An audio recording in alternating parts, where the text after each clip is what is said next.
अस्सलाम वालेकुम। Last lecture में हमने डिस्कशन किया था रिलेशनल ऑपरेटर्स के बारे में और उसके बारे में हमने डिटेल से चीज़ें देखी कि एरे पे हम कैसे अप्लाई कर सकते हैं और फिर उसके बाद कैसे हम उस रिज़ल्ट के ज़रिए जो चीज़ें हमारी उस चीज़ को पास कर रही होती हैं उनको हम कैसे एक्चुअल वैल्यूज़ को कैसे फाइंड आउट कर सकते हैं या उसको सेटिस्फाई कर रही होती हैं। अब हम चलते हैं आगे, जो सेकेंड पार्ट है हमारा लॉजिकल ऑपरेटर्स की तरफ। लॉजिकल ऑपरेटर्स की तरफ जाने से पहले थोड़ा सा हम उसका रिव्यू ले लेते हैं कि जो उसके ऑपरेटर्स वगैरह हैं उनकी डेफिनेशन या वर्किंग क्या है। तो दिस इज़ ए चार्ट, ठीक है। इसके अंदर आपके पास ए और बी की डिफरेंट वैल्यूज़ दी हैं, कम्बिनेशंस, जिसमें ये में से आपको एफएससी की अपनी याद ताज़ा होगी जिसके अंदर हम इसके ट्रुथ टेबल्स बनाते हैं। तो वी हैव 4 ऑपरेशंस, एंड, और, एक्सक्लूसिव और, एंड नॉट, और इन हर एक का अपना अपना स्टाइल है वर्किंग का। जैसे एंड ऑपरेशन जो है, अगर दो इनपुट्स ए और बी दोनों की वैल्यूज ट्रू होंगी तो ये तभी ट्रू होगा, वरना बाकी तमाम वैल्यूज के लिए चाहे वो ए एक सिंगल वैल्यू ट्रू है वो फॉल्स ही रहेगा, इसका आंसर हमेशा फॉल्स ही रहेगा। तो एंड ऑपरेशन का मीनिंग क्या है कि जब दोनों वैल्यूज इसकी ट्रू होंगी, दोनों इनपुट्स इसकी ट्रू होंगी तो इसकी आउटपुट ट्रू होगी, एल्स जो है ये हमेशा फॉल्स होगा। द सेकेंड ऑपरेटर इज और ये जो है ये एंड के बिल्कुल अपोजिट है। इसके अंदर क्या है कि अगर एक वैल्यू भी ट्रू होगी आपकी इनपुट में तो इसका आंसर ट्रू होगा। जैसे देखें, this is the second thing, A false है और बी ट्रू है, तो ए और बी इसका आंसर ट्रू हो रहा है, और ये फॉल्स तभी होगा जब इसकी दोनों इनपुट फॉल्स होंगे। तो this is the definition of और। अब एक्सक्लूसिव और जो है इन दोनों से बिल्कुल डिफरेंट है। एक्सक्लूसिव और जो है वो कहता है कि अगर दोनों इनपुट सेम हैं तो आपका आंसर फॉल्स होगा, और अगर दोनों इनपुट्स डिफरेंट हैं तो फिर ट्रू होगा। अब इसे मुराद क्या है, जैसे वही हम एग्जांपल दोबारा लेते हैं कि अगर ए फॉल्स है और बी ट्रू है, अब इसमें एक वैल्यू ट्रू है और दूसरी फॉल्स है, तो दोनों एक दूसरे की अपोजिट होगी तो हमारा आंसर ट्रू आ रहा है। लेकिन अगर दोनों वैल्यूज ट्रू हैं तब भी आंसर फॉल्स है, दोनों आंसर फॉल्स हैं तब भी आंसर फॉल्स है। इसका थोड़ा सा हमें याद रखना, ज़्यादातर बच्चों की एक्सक्लूसिव और के अंदर गलती होती है, और इसलिए इसको हम लिखते हैं एक्स और, है तो और जैसे लेकिन एक्सक्लूसिव और है। नॉट ऑपरेशन जो है, इसके अंदर क्या होता है कि नॉट जो है जो भी आपकी इनपुट आ रही है उसका स्टेटस चेंज कर देता है। दैट इज कि अगर ए, यहाँ पर नॉट ए है, अगर ए जो है फॉल्स है तो उसको ट्रू कर देगा, और अगर ए की वैल्यू जो है वो ट्रू है तो वो उसकी वैल्यू को फॉल्स कर, इसका काम है जस्ट उसका स्टेटस को चेंज कर देना।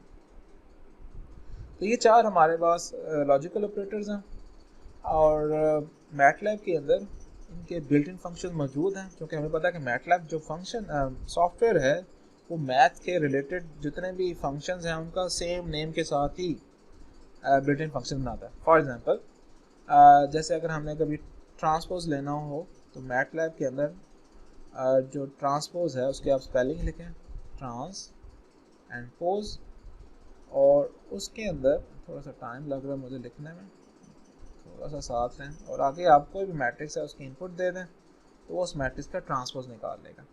तो इसी तरह मैटलैब के अंदर जो एंड ऑपरेशन है उसके लिए आप जस्ट आप एंड लिख दें और आगे बिल्ट इन फंक्शन है दोनों इनपुट लिख दें, वो आपका काम चल जाएगा। For example this is and, तो मैं लिख देता हूँ,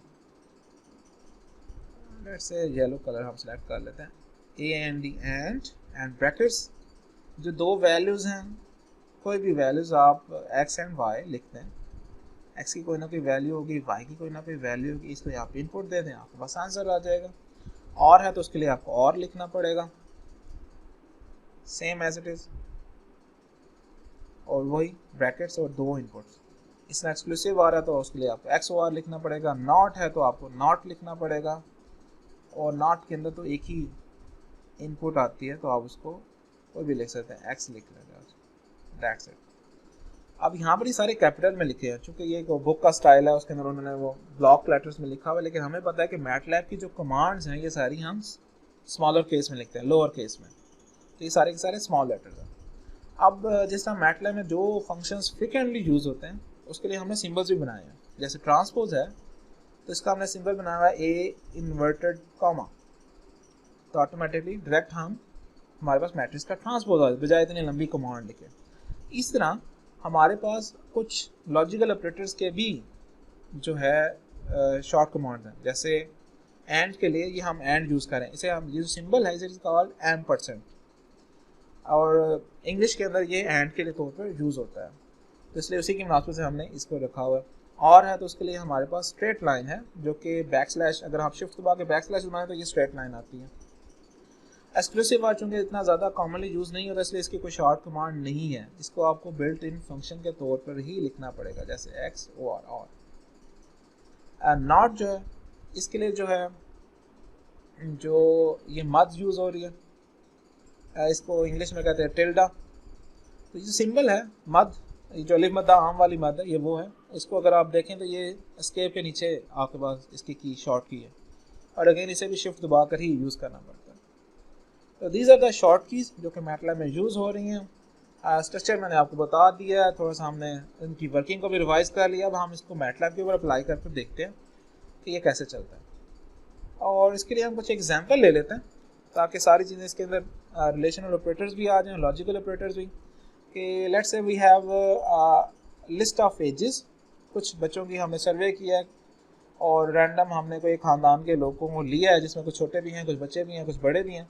इंग्लिश में हम कह सकते हैं कि some are children, some are teenagers and some are elders या अडल्ट। तो उसके लिए मैं लिख लेता हूँ रैंड आई, क्योंकि रैंडम नंबर्स लेने हैं। रेंज हम लिख लेते हैं, फॉर एग्जांपल रेंज हम लिख लेते हैं 5 ईयर्स से लेकर 30 ईयर्स तक की, और नंबर ऑफ एलिमेंट्स हम ले रहे हैं 10, तो मैंने लिख दिया 10। आपको पता है चूँकि रैंड आई यूज़ हो रहा है तो इसके अंदर हमें पहले रो और फिर कॉलम लिखना होता है। अगर हम सिंपल एक ही इनपुट लिखेंगे तो ये हमें 1 by 1 या 10 लिखता हूँ तो ये 10 by 10 का मैट्रिक्स दे देगा। हमें चाहिए लिस्ट, तो वी नीड रो। ओके जी, मैंने ये वैल्यूज़ ले ली। अब मैं चाहता हूँ कि कितने बच्चे जो हैं वो चिल्ड्रन हैं। अब चिल्ड्रन की डेफिनेशन ये है कि जो 12 साल या 12 साल से कम हो। इस तरह जो टीनेजर्स होते हैं उनकी डेफिनेशन ये होती है जिसके एंड पे 3 आता है, जैसे 13, 14, 15, 16। तो 13 से लेकर 19 तक जो रेंज है इट इज़ कॉल्ड टीन्स, और जो 20 या 20 से अबव होते हैं दीज आर कॉल्ड अडल्ट्स। अगर मैंने फाइंड आउट करना है कि कितने बच्चे चिल्ड्रन हैं तो I will write say child is equal to, और मैं लिखूंगा ages is less than equal to 12। आप इसके ब्रैकेट भी लगा सकते हैं, ब्रैकेट ना भी लगाएं तो कोई मसला नहीं, चूँकि हमें पता है कि प्रेसिडेंस ऑर्डर के अंदर सबसे पहले रिलेशनल ऑपरेटर यूज़ होगा और फिर उसके बाद असाइनमेंट ऑपरेटर लास्ट पे आता है। इसलिए इसको देख के घबराना नहीं, वो सर ये तो क्वेश्चन ही गलत लिखी हुई है। जैसे मैं इसको एंटर करता हूँ मेरे पास लॉजिकल एरे आ गया। अब ये मुझे बता रहा है कि भाई 3 बच्चे नज़र आ रहे हैं, वरना हम ये भी फाइंड आउट कर सकते हैं कि कितने बच्चे जो हैं वो चिल्ड्रन हैं इस लिस्ट के अंदर। तो we can write sum of child, तो मेरे पास आंसर 3 आ गया। और मैंने ये भी सीखा हुआ है कि लास्ट टाइम के लेक्चर में कि अगर हमने वो वाली वैल्यूज़ निकालनी है, यानी कि वो वाली एजेस निकालनी है, तो वी कैन राइट एजेस और उसके अंदर ये जो लॉजिकल वेक्टर है इसको पुट कर दें, दैट इज चाइल्ड, तो मेरे पास वो वैल्यूज़ भी आ जाएंगी। अब ये तो हो गया चलो मेरे पास कि हमने चिल्ड्रन निकाल ली। मैं इसको दोबारा ज़रा क्लियर कर देता हूँ। Again I have ages, now I want to find the teen, कि कितने बच्चे जो हैं वो टीन एज के हैं। तो again I will write teen is equal to, ये टीन डब्बे वाला टीन है, टीनेजर वाला टीन है, तो teen is equal to ages. अब इसके अंदर 2 वैल्यूज यूज होंगे, that is it is greater than equal to 13 और साथ आएगा एंड 13 से ग्रेटर होना चाहिए और 19 से स्मॉलर होना, इस रेंज के अंदर होना चाहिए। तो ages is less than equal to 19। You can use brackets, नहीं भी लिखते तो कोई मसले वाली बात नहीं है, लेकिन चूंकि आपका फर्स्ट टाइम है तो ब्रैकेट लिखना अच्छी बात है। और हाँ, एक और बात याद रखनी है कि C++ में हमने पढ़ा हुआ है, जो पिछली प्रोग्रामिंग लैंग्वेज थी उसके अंदर एंड जो है वो 2 टाइम यूज़ होता है, मैटलैब में सिर्फ एक दफ़ा यूज़ होता है। तो मैंने राइट दिस, तो मेरे पास सिर्फ एक ही वैल्यू आ रही है, दैट इज यानी कि टीनेजर हमारे लिए इसमें सिर्फ एक ही है। और अगर हमने वो वैल्यू फाइंड आउट करनी है तो वी विल राइट एजेस और उसके अंदर हम 3 का लॉजिकल वेक्टर पुट करेंगे, तो 19 वाला आ रहा है। ओके जी, इसका मतलब है कि सर्वे है, रैंडम नंबर्स हमने जनरेट किए। आप अपने घर में फैमिली के अंदर भी ये सर्वे करके देख सकते हैं, हो सकता है उसके अंदर 3 ज़्यादा आएंगे। अब हमने फाइंड आउट करना है कि who are the adults. Again मैं, ताकि आपको नज़र सही आता रहे, अजीज़ है अब हमने अडल्ट फाइंड आउट करने हैं, तो अडल्ट इज इक्वल टू तो एजेस कितने वैल्यूज होंगे जो कि ग्रेटर दैन इक्वल टू 20 हों। तो अगेन वो इसमें बहुत ज़्यादा वैल्यूज आ रही हैं, कितनी वैल्यूज आ रही हैं, बजाय कि मैं मैनुअली गिनूँ मैं से जस्ट सम कर सकता हूँ, सम ऑफ अडल्ट्स, तो 6 अडल्ट आ रहे हैं। और अगर हम एक्चुअल वैल्यूज फाइंड आउट करना चाहते हैं तो वी नो द प्रोसीजर, जो ओरिजिनल एजेस वाला वेक्टर है उसके अंदर आप जो है अडल्ट वाला वेक्टर पुट कर। तो ये हमने रिलेशनल्स और लॉजिकल ऑपरेटर्स को शामिल कर लिया। अब हम चेक करते हैं कि क्या हो सकता है कि ऐसी लिस्ट के अंदर ऐसे बंदे जो टीन ना हो, या तो चाइल्ड हो या अडल्ट हो। तो देयर आर टू वेज, वो ये हो सकता है कि आप लिख दें सॉरी नॉट टीन, बेशक साथ इधर अंडरस्कोर लगा दें, not teen is equal to ages. आप पहले नॉट टीन है तो आप टीन की कंडीशंस लिख लें। दैट इज टीन की कंडीशंस क्या थी कि ages should be greater than equal to 13 and ages should be smaller than equal to 19। अब चूंकि नॉट टीन है तो जस्ट हम इसके पहले नॉट लगा देते हैं कि हमारे पास अब आंसर दे देगा कि ऐसी वैल्यूज या तो चाइल्ड होंगे या फिर अडल्ट होंगे। इसके दो तरीके हैं, तो हमने नॉट लगा कर लिया, तो दीज आर द थिंग्स सारे ही तकरीबन हैं। We can use ages and not underscore teen, मेरे पास वैल्यूज आ गई हैं। अगर मैंने चेक करना है कि कितने बच्चे हैं जो कि टीन नहीं है चाहे वो अडल्ट हो, तो मैं सम भी कर सकता हूँ, सम नॉट टीन।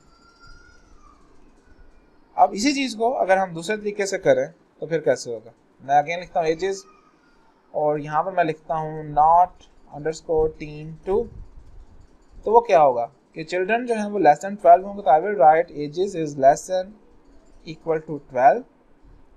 और यहाँ पर अब हम यूज़ करेंगे और ऐसे लोग जो कि 12 से छोटे हों या 19 से 20 से ग्रेटर या इक्वल हो। अगेन मेरे पास सेम ही रिजल्ट आएगा। तो एक्चुअली क्या कि मैंने प्रीवियस का नॉट इसके ऊपर अप्लाई कर दिया तो ये सेम आंसर आ गया। तो इसलिए जब भी आपके पास नॉट समथिंग आए तो आप उस चीज़ को लिख लें और उसके ऊपर नॉट लगा दें। ये ज़्यादा ईजी है कि एज़ कम्पेयर टू आप पूरा लॉजिकल ऑपरेशन नॉट के ऊपर लगाएं, वैल्यूज आए और फिर आप उसको लिखें। So this is just single example जिसके जरिए आपको पता चल गया कि थोड़े बहुत ऑपरेशन कैसे हो सकते हैं। तो logical is not a different thing, logical और जो है रिलेशनल ऑपरेटर्स ये बिल्कुल सेम है।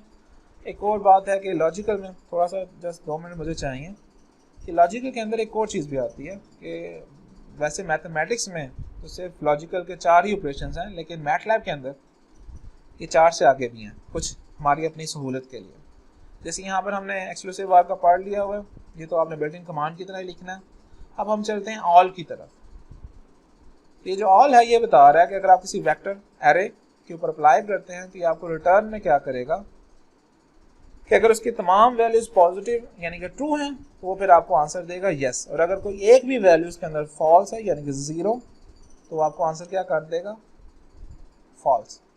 यानी कि अगर आपने चेक करना हो कि आपकी जो भी आपने ऑपरेशन अप्लाई किया है लॉजिकल वेक्टर वाला, क्या तमाम एलिमेंट्स को ट्रू कर रहे हैं, उसको सेटिस्फाई कर रहे हैं, तो वो आप उस लॉजिकल ऑपरेटर के ऊपर भी ऑल लगा सकते हैं, बजाय कि आप उसे सम करें या कोई और तरीका निकालें। तो it's a very easy one. आप जैसे उसके ऊपर ऑल ऑपरेशन लगाएं, अगर आपका आंसर 1 आ रहा है इसका मतलब है कि तमाम जो वैल्यूज हैं वो ट्रू ही हैं, और अगर आपका आंसर 0 है इसका मतलब है कोई एक वैल्यू जो है वो उसमें फॉल्स है।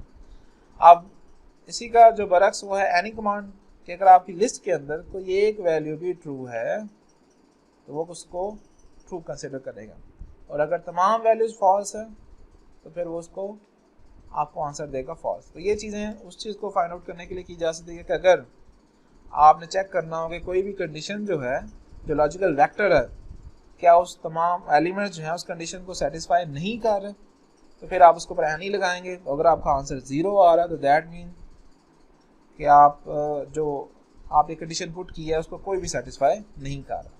और इसमें एक और चीज़ आती है जो थर्ड थिंग है फाइंड, यानी फाइंड वेक्टर, कि अगर आपने वेक्टर के अंदर सिर्फ पॉजिटिव वैल्यूज़ को फाइंड आउट करना, यानी कि इसके अंदर नेगेटिव वैल्यूज़ भी हैं, पॉजिटिव वैल्यूज़ में 1 और जितने भी नॉन नेगेटिव नंबर्स होते हैं वो सारे पॉजिटिव ही कंसिडर होते हैं, ट्रू ही कंसिडर होते हैं।